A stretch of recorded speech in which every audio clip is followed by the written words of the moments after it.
So this SV Twiz, man, life with the Philly fam. And today, man, we got one of Philly's own out here, you know what I'm saying? K.WALKER, the man himself. What's up? And I also, you know, gotta definitely, you know, shout out Dev right here, man, because like we was just saying, bro, Dev, I know you done been here like since day one, bro. Like you've been there, you know what I'm saying, supporting, you know, K.WALKER and shit as a homie. And I can tell, you know, that y'all got like a, you know, a loyal, you know what I'm saying, friendship and shit like that. Nah, 10 years, not a friendship. Friends kill each other. This is a connection. Okay, that's deep. That's deep. That's a fact, bro. So, you know, I just gotta, you know, spin it off a little bit real quick. And, you know, Dev, like, I'm just going to, you know, start with you real quick and just ask you, bro, like, you know, how long have, you know, you and K.WALKER been, you know, like family? I'm not even going to say friends. I met K when I was 19 years old.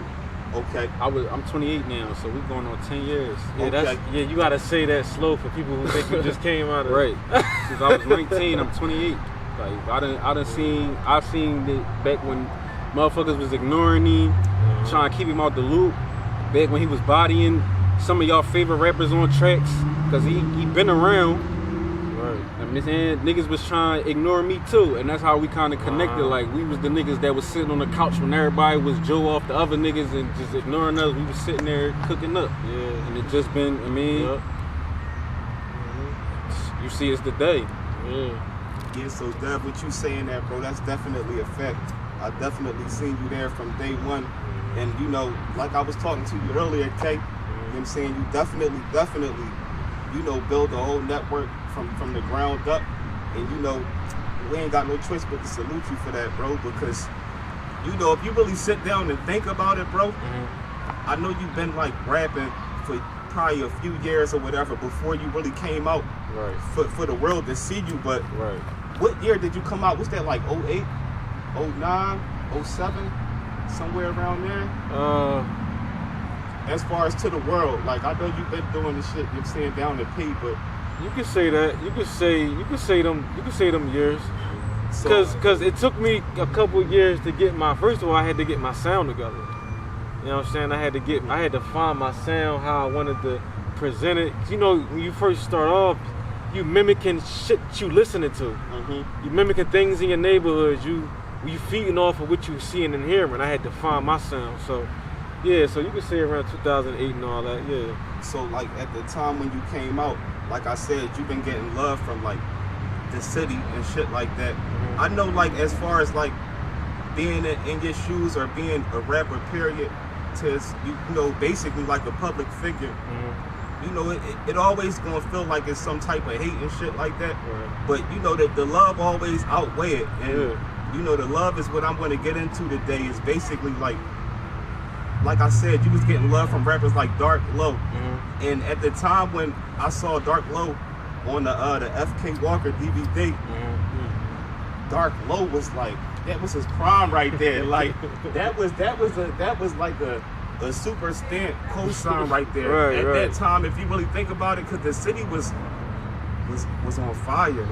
OBH at that time was definitely like in a super prime as far as a group and shit like that. So with me saying that, I also gotta say, like, around that time, you also got the cosign from Meek and Omelly, like I said, when you spit the What If joint and all of that form. You know, how did that come about and how was that feeling? Because if I ain't mistaken, that was like around the time where Meek just signed with Rose and all of that. Like, so you know, when dealing with that type of shit, for somebody to pay, you know, you attention, it was something that, you know, brought his attention, you know what I'm saying, that brought your attention to him. So that's easy, man. So basically, you know, I'm from South Philly, and you know, Meek, he from North Philly, but he heavy down South Philly. So we hang around some of the same area and some of the same people. Actually, a lot of the same people. You know, from Snyder Ave to Mercy Street. So basically, you know, my old head TP, that's his cousin. And my man Shells, that's his cousin. So, you know, just hanging around. When he pull up, he come through, you know, it's a cordial, yo, what's up, boy? So we built our little rapport, you know, through certain individuals. And then, you know, I started going down the studio with him and my man TP and everybody. And then one night, you know, Meek had the camera. He was showing me how to work the camera, and cause I had a movie that he played a role in called Southside Body Count. Cause I was messing with the cameras heavy. So he did his role, and then we got a little tighter. You know, not like best friends or nothing, but you know, I started being around him. You know, fucking with TP and all them. So we in the studio one day, and he just like, let me hear something, K.WALKER. Like I'm like, bet. Like, you know what I'm saying. And by that time, he knew that I was a rapper. Like, he heard some of my tracks. I remember I played on one joint. I'm like, yo, Meek, listen to this.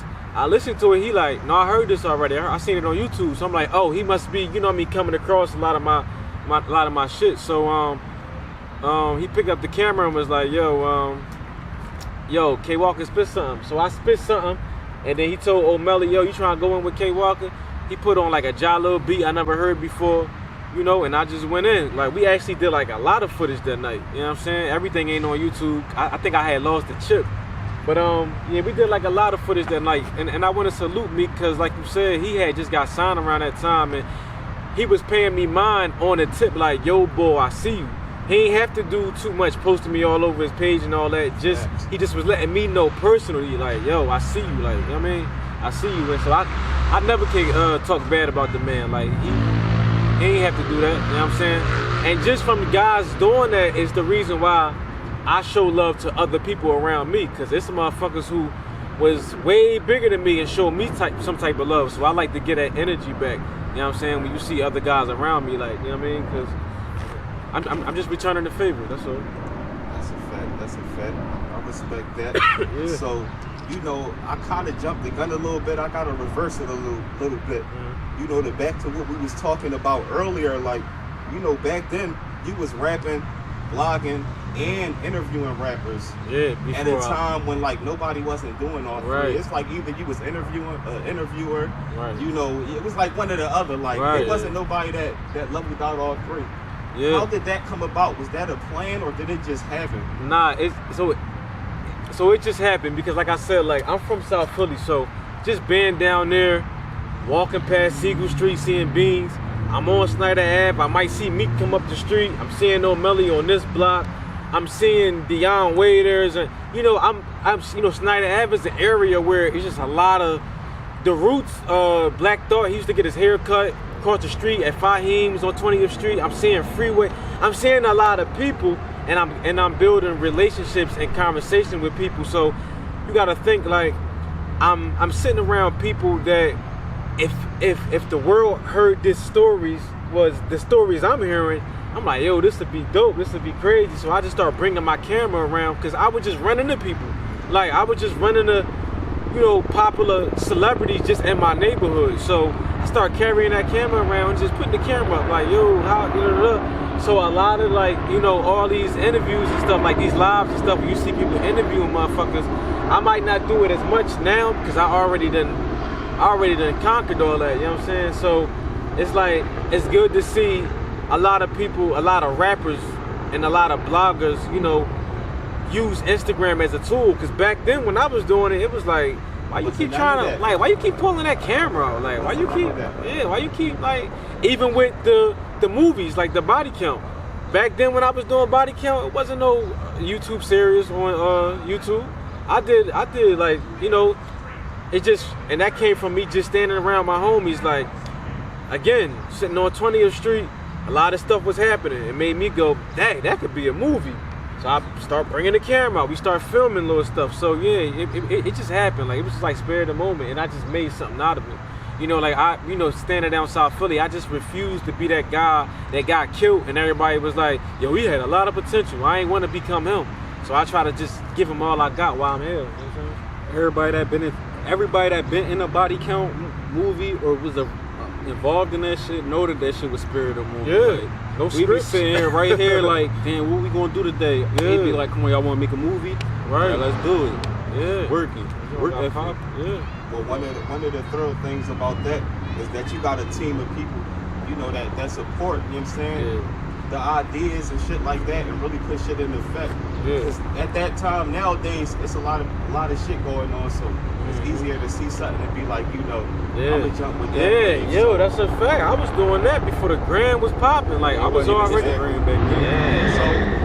So let me ask you this: like you said, you came in an era before the gram was popping. Right. So how was it as far as like pushing your brand? Like how like what was the strategy that you used back then? Because a lot of people, including myself, I'm a new blogger, and you know I got the privilege of Instagram and shit like that. So like how was you pushing it? Like was it just like you was just uploading shit on YouTube and people coming across it, or was it that your name was buzzing so heavy in the city that niggas was searching for you on YouTube? I don't think it was.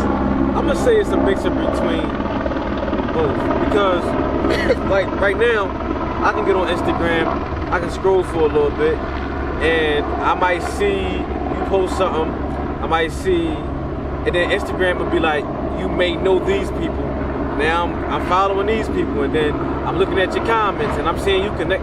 So I'm in the crib, lazy with my feet up, hot dogs in the kitchen. I'm chilling. But back then, I used to walk everywhere. Like I could be in West. I'm walking down South Philly. I'm going up north. Not because I ain't had no money for the trolley, but I understood networking. You know how many people I was running into from just walking down Woodland, and it was even sometimes I would be with him in the county, and we'll walk to South Philly. But it's not because we had $250 for the trolley. We walking, we talking, we shaking hands, we stopping at Screw Up the Boy shop. We just meeting mad people. So back then you had to network. You had to get off your ass and go meet people. Like, you know what I'm saying? So we was telling niggas we gotta go outside way before it was a thing. Yeah, you had that used to be our shit. You had go to outside. go. I heard before, you know, and I just went in. Like we actually did like a lot of footage that night. You know what I'm saying? Everything ain't on YouTube. I think I had lost the chip. But yeah, we did like a lot of footage that night. And I want to salute Meek because like you said, he had just got signed around that time, and he was paying me mine on the tip like, yo boy, I see you. He ain't have to do too much, posting me all over his page and all that. He just was letting me know personally, like, yo, I see you, like, you know what I mean? I see you. And so I never can talk bad about the man. Like he ain't have to do that, you know what I'm saying? And just from the guys doing that is the reason why I show love to other people around me, because it's some motherfuckers who was way bigger than me and showed me some type of love. So I like to get that energy back. You know what I'm saying? When you see other guys around me, like, you know what I mean? Because I'm just returning the favor, that's all.